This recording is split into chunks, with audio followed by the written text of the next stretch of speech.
I was 13 when the whispers began, soft, almost too delicate to be real. They came only at night, just after the clock ticked past 3 in the morning. At first, I thought it was the wind, curling through the cracks in our wooden windows, or maybe the dry leaves rustling on the mango trees just outside. But the whispers, they knew my name. Every night, I would pull my sheet over my head, squeeze my eyes shut, and wait for morning. But sleep never came easy again. And slowly, fear became my companion. Then, one night, I saw her. She was seated on the edge of the window, her long white wrapper brushing against the wooden frame, her back slightly hunched, and her eyes, deep, hollow, and endlessly sad, staring right into mine. Her face was old and cracked, like worn clay. But something about her felt familiar. I couldn't scream. I couldn't even move. She didn't speak. She only wept, silent tears that never touched her cheeks, tears that seemed to fall inside her soul. By morning, she was gone. But every night after that, she returned, always at the same time, always sitting, always watching, always crying. I stopped telling my mother. She thought I was imagining things.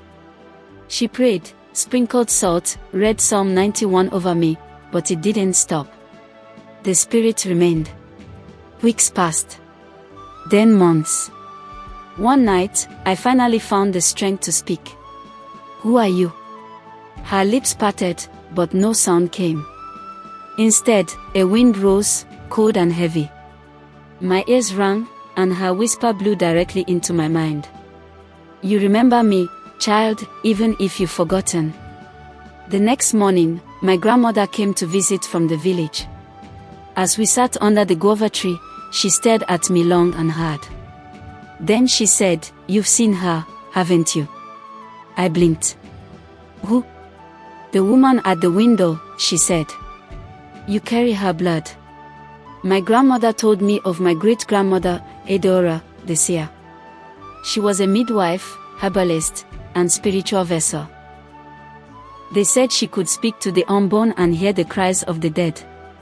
She died during childbirth, her spirit restless, unable to cross over.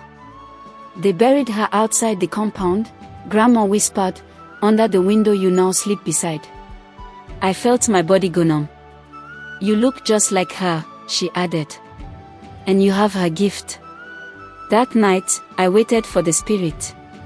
When she appeared, I didn't tremble.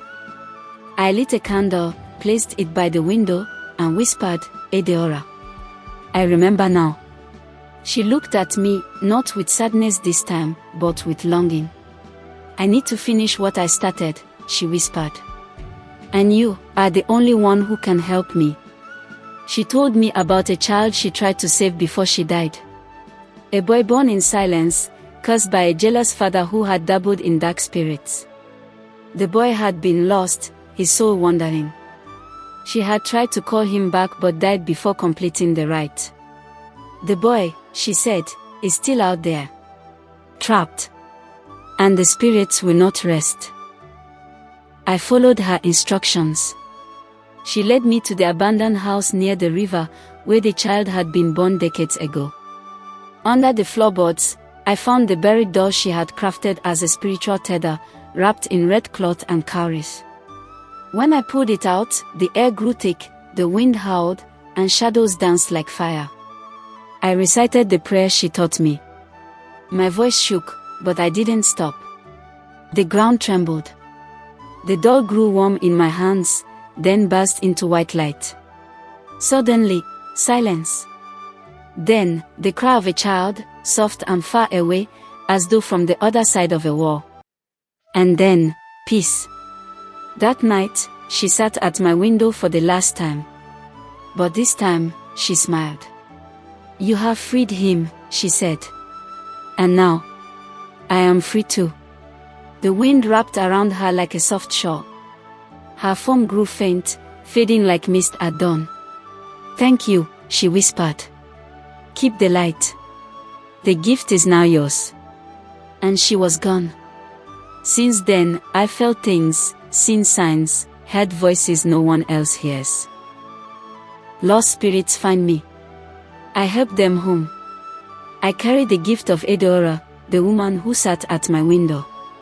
And every time I light a candle, I remember her eyes, tired, wise, and full of unfinished love. And that's how I became the keeper of forgotten souls. The spirit at the window came for peace. But she left me with purpose.